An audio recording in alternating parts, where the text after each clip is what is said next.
Hello my dear friend, welcome to my YouTube channel.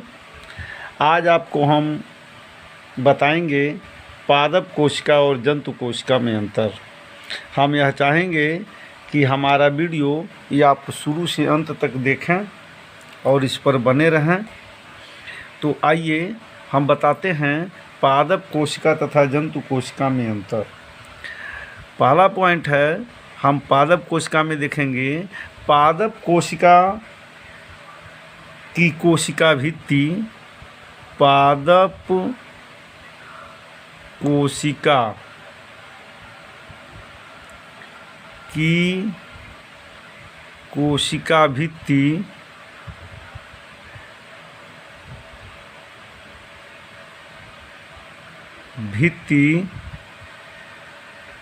Cellulose की बनी होती है।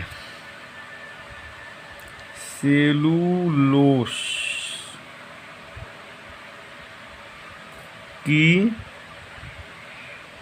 बनी होती है। पादप कोशिका की कोशिका भित्ति सेलुलोज की बनी होती है। अब जंतु कोशिका में देखेंगे, जंतु कोशिका में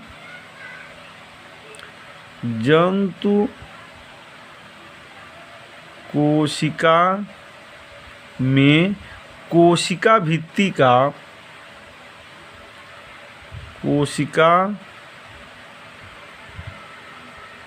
भित्ति का अभाव होता है, यानी इसमें कोशिका भित्ति नहीं होती है। अब आइए हम दूसरा पॉइंट देखेंगे। इसका दूसरा पॉइंट क्या है?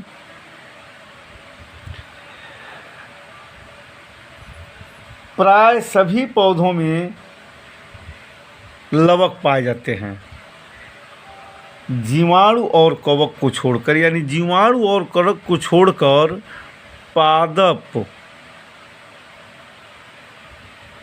कोशिका में लवक पाए जाते हैं। पादप कोशिका में लवक पाए जाते हैं जीवाणु और कवक को छोड़कर। जीवाणु और कवक को छोड़कर। अब देखेंगे हम जंतु कोशिका में लवक का अभाव होता है, यानी जंतु कोशिका में लवक नहीं होते हैं, इसमें लवक का अभाव होता है। अब तीसरा पॉइंट देखेंगे, परिपक्व कोशिका में, यानी एक पूर्ण कोशिका में, पादप कोशिका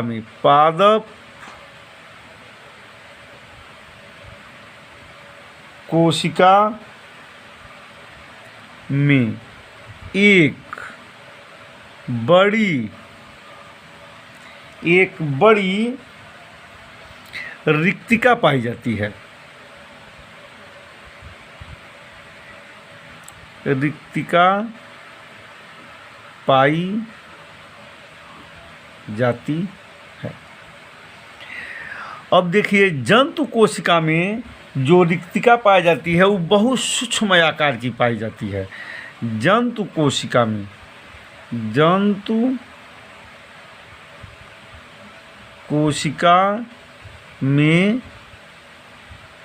बड़ी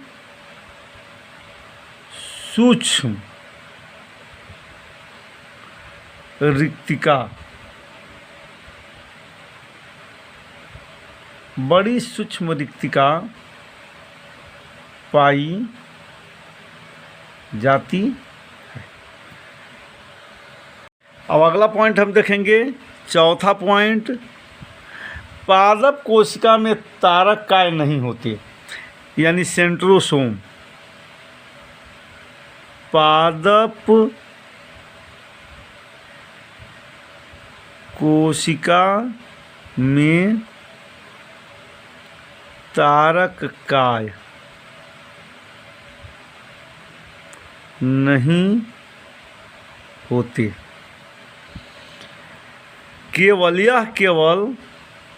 यह केवल शैवाल एवं कवक में पाए जाते हैं।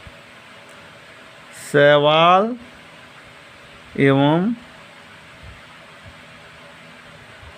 कवक में पाए जाते हैं। यह केवल शैवाल और कवक में पाए जाते हैं, पादप कोशिकाओं में। जबकि जंतु कोशिका में तारक काय उपस्थित रहता है।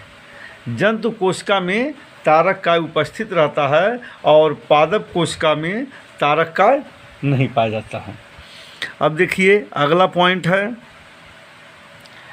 गाल्जी काय कुछ भिन्न प्रकारों की होती है।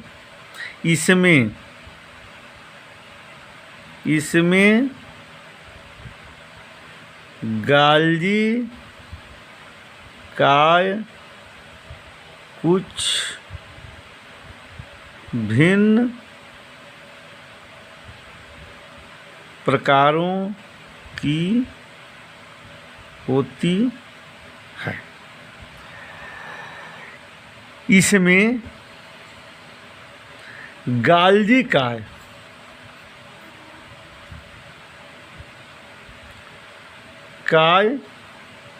निश्चित रूप से पाई जाती है।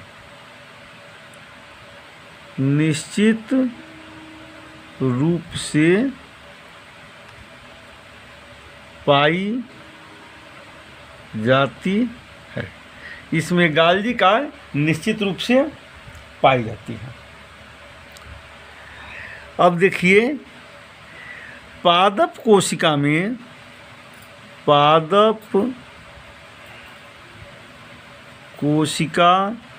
में माइटोकॉन्ड्रिया की संख्या कम पाई जाती है।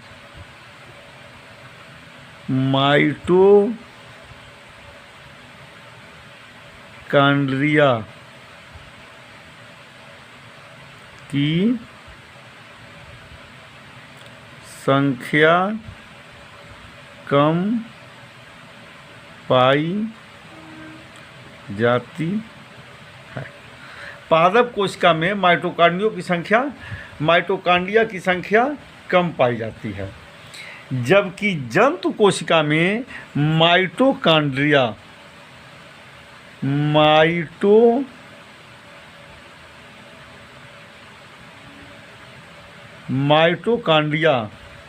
की संख्या अधिक पाई जाती है।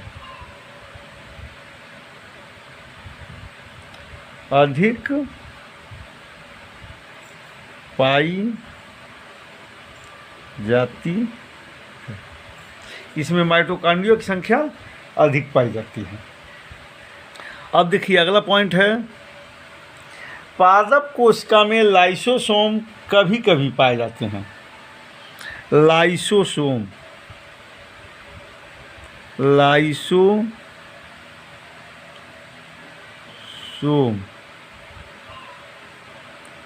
कभी कभी पाए जाते हैं। इसमें लाइसोसोम कभी कभी पाए जाते हैं। जबकि जंतु कोशिका में प्रारूपी लाइसोसोम पाए जाते हैं। प्रारूपी लाइसोसोम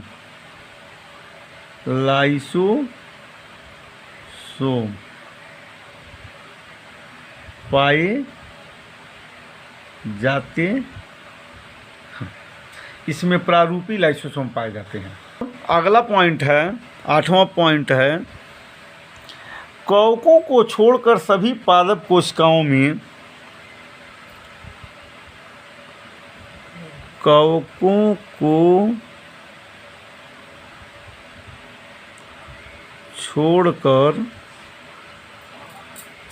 सभी पादप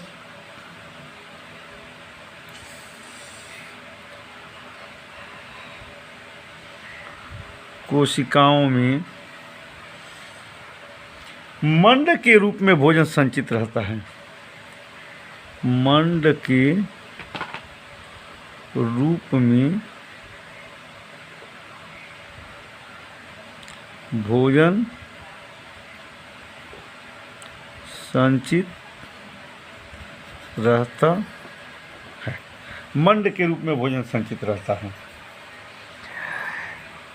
इसमें संचित भोज्य पदार्थ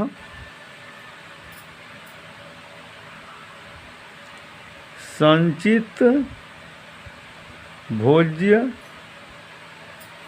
पदार्थ इसमें संचित भोज्य पदार्थ ग्लाइकोजन के कणों के रूप में पाया जाता है।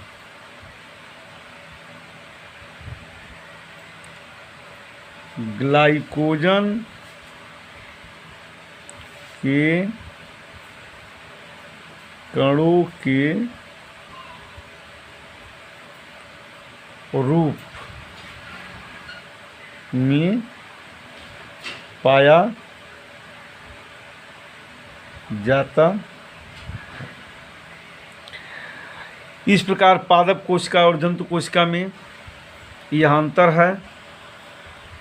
यह पादप कोशिका और जंतु कोशिका के अंतर का सचित्र है। चित्र आप देख लेंगे, इसमें अंतर दिखाया गया है और इसको ध्यान से समझेंगे और देखेंगे। इस प्रकार पादप कोशिका और जंतु कोशिका में आपको अंतर बता दिया गया है। इस वीडियो को देखें, समझें। अगर हमारे चैनल को सब्सक्राइब नहीं किए हैं तो इसे सब्सक्राइब करें। Thank you.